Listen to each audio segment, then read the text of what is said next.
Réaction également des Ouagavillois après ce face-à-face avec les hommes et femmes de médias dans la capitale. L'entretien a été suivi avec intérêt par les populations. Elles trouvent que le chef de l'État a été convaincant dans tous les secteurs abordés. Leur avis avec Moumouni Wanga. Face à des professionnels de médias nationaux et internationaux, le chef de l'État, le capitaine Ibrahim Traoré, parle sans tabou du Burkina Faso. Depuis son arrivée au pouvoir, sa vision actuelle et ses relations avec le monde extérieur. 90 minutes du président du Faso face à la presse hier 28 septembre et aujourd'hui les échos de ces échanges résonnent dans les rues de la capitale burkinabé. Bon, moi je suis vraiment très ému par rapport à cet entretien. Et le président il est vraiment ouvert et vraiment nous devons le soutenir. Voilà. Bon, par rapport à la crise, nous demandons Dieu et les ancêtres de nous bénir et de nous aider à récupérer notre territoire.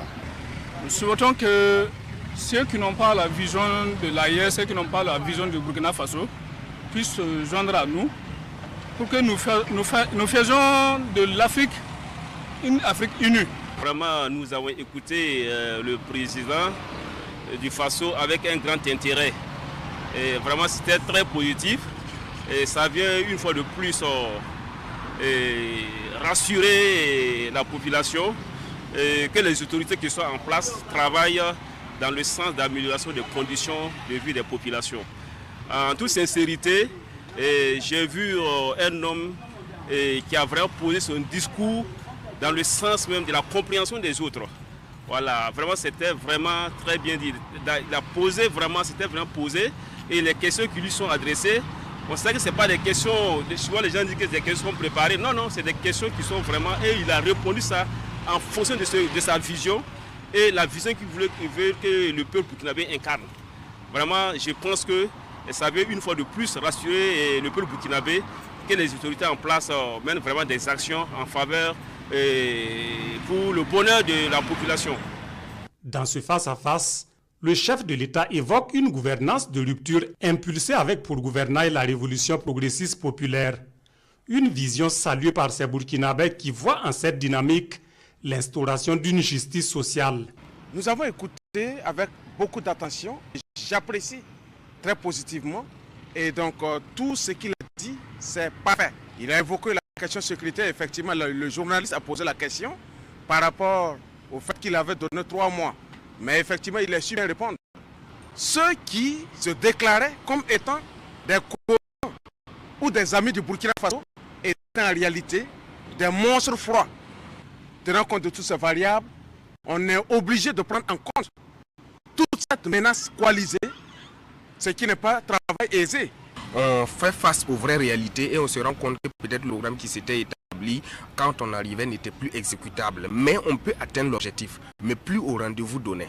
Voilà, donc aujourd'hui, moi je pense que les Burkinabés gagneraient mieux à situer, ou bien plus que les Burkinabés, même à l'international, on gagnerait mieux à situer le contexte actuel et en recherchant l'objectif. Parce que le président ne s'est pas dévié de son objectif, même s'il n'est pas à mesure, il n'a pas été à mesure de concrétiser ce qu'il avait donné pour 3 mois. Il est toujours sur le même objectif et il est en train d'aller. Donc quel qu'en soit le nombre de temps qu'il faudra, il faut lui accorder cela parce que c'est nécessaire. De la situation sécuritaire aux questions de développement soutenues par la mobilisation populaire, ce rendez-vous avec les femmes et hommes de médias dépeint la situation réelle du Burkina Faso. Et pour ces Ouagavillois, soutenir cette dynamique est plus qu'un impératif.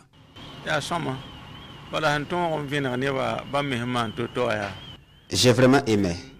Je pense qu'après ces échanges, même ceux qui hésitaient encore voient que le président et son équipe sont toujours focus sur les objectifs de départ.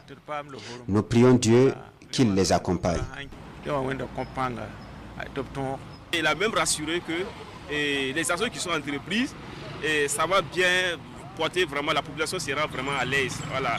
Et de deux encore, ce qui m'a beaucoup plu en tant que financier, il est rentré dans un domaine, c'est comme si lui il était un acteur. Il a parlé des marchés publics, la corruption, tout ce qui se passe. C'est comme lui-même, il est dedans. Ah, donc vraiment ça m'a beaucoup plu. Donc ça fait que vraiment ça nous rassure, nous en tant que fonctionnaires de l'administration publique, ça va amener des gens à changer de comportement. Et le changement là, c'est pas l'autre, c'est nous-mêmes. il a bien souligné, il faut que nous-mêmes on change de comportement pour que les autres puissent changer. Pour ces citoyens, cet entretien vient préciser, si besoin en est encore, de la sincérité du capitaine Ibrahim Traoré et de son gouvernement. Ils tiennent pour preuve les réponses avec clarté pendant ces échanges, notamment sur les recrutements et dotations à répétition des forces combattantes, les actions de développement endogène enclenchées avec l'accompagnement des masses populaires. Dans la capitale économique Bobo-Dioulasso, les avis des populations sur cette grande interview sont également recueillis pour vous. Tout se résume à la satisfaction et à la concrétisation d'une souveraineté nationale et absolue. Les réactions avec Lamine Karantao et Moumouni Barou. Et merci à tous d'être venus pour cette Le capitaine Ibrahim Traoré, président du Faso, face aux journalistes pour répondre à un certain nombre de questions relatives à la vie de la nation durant les 3 années passées à la tête du pays.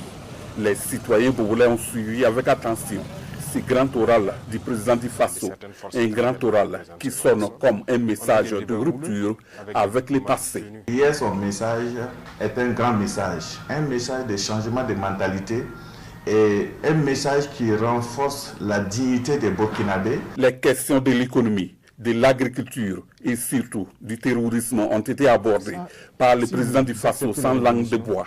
Selon les citoyens bobolais, c'est avec satisfaction qu'ils accueillent ces messages qui rassurent plus d'un. Comme il a dit, il n'est pas dans l'hypocrisie parce qu'il a été direct par rapport à ceux aujourd'hui qui nous attaquent et qui se replient effectivement dans certains pays.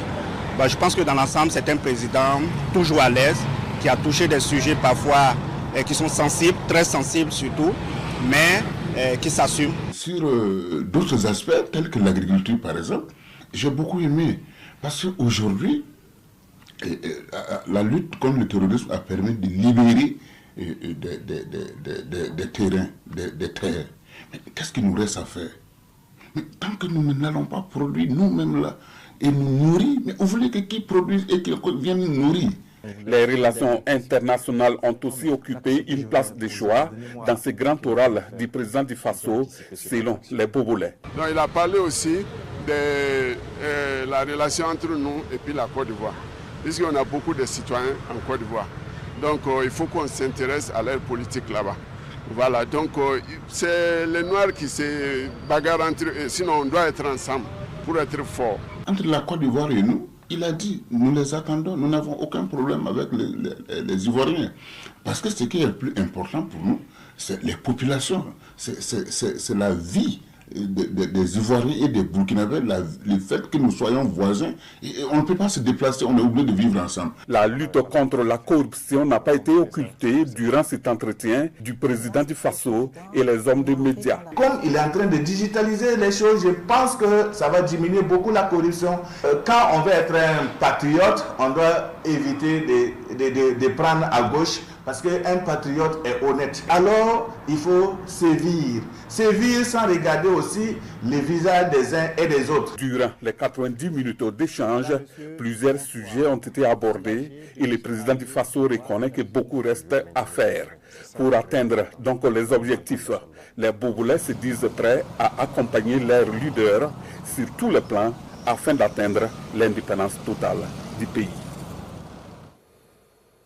90 minutes du chef de l'État face à la presse sur la RTB, c'est l'actualité qui prévaut également dans la région du Dioro. Le capitaine Ibrahim Traoré qui a abordé plusieurs questions, dont celles liées à la défense, à la lutte contre le terrorisme et de l'Alliance des États du Sahel, AES. Les appréciations de l'entretien télévisé à Gawa avec Oumarou Sayon et Amidou Kipsinana.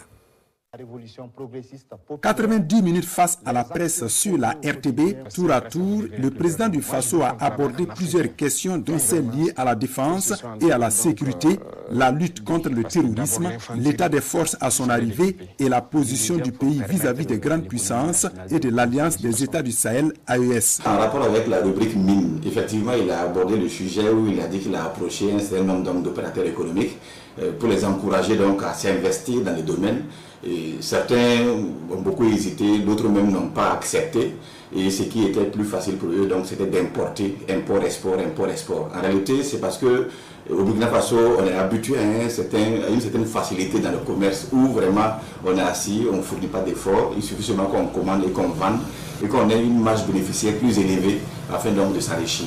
Sur la scène diplomatique et régionale, le président du Faso a justifié sa posture souveraine et sa rupture avec certaines forces étrangères. Il a une approche qui m'a convaincu. Il a dit clairement ce que lui pense des relations avec les autres. Et en plus, sur le volet socio-économique, là, il a dit une phrase qui a retenu mon attention. Il n'y a plus de favoritisme.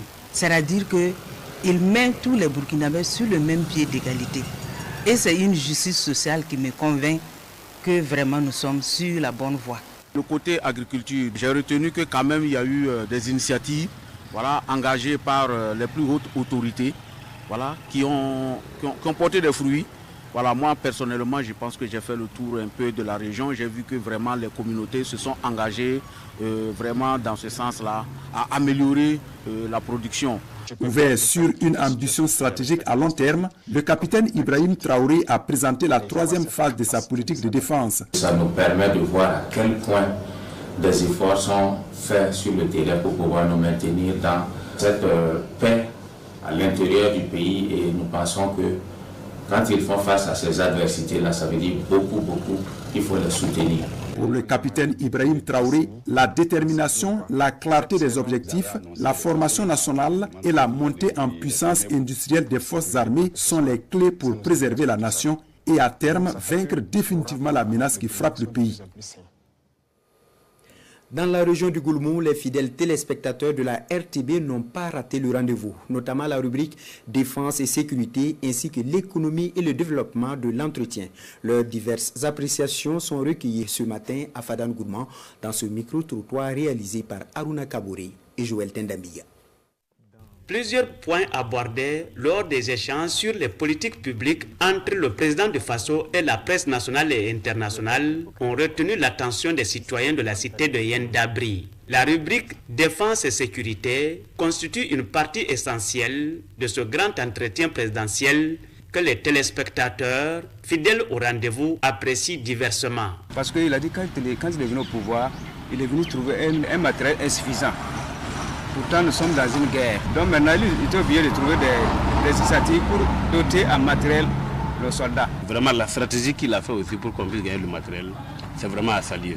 On se rend compte que c'est vraiment notre propre volonté, notre cotisation qui a fait qu'aujourd'hui, on a du matériel. La partie qui a retenu mon attention, c'est quand le président a dit que la guerre va finir bientôt.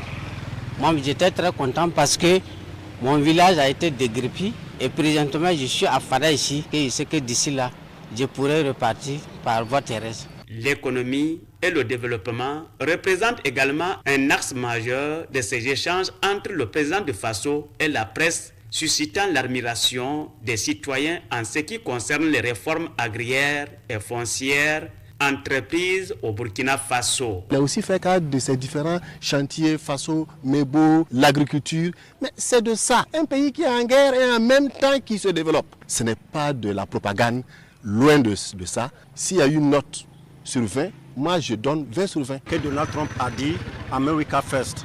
Donc nous aussi, le Burkina d'abord, avant toute autre chose. Il a aussi mentionné quelque chose de très important, le fait d'utiliser les savons liquides fabriqués par nos braves femmes. Il dit que lui, en tant que chef de l'État, lui il serait très fier, même s'il n'y a pas d'étiquette qu'on amène, lui il va utiliser ça.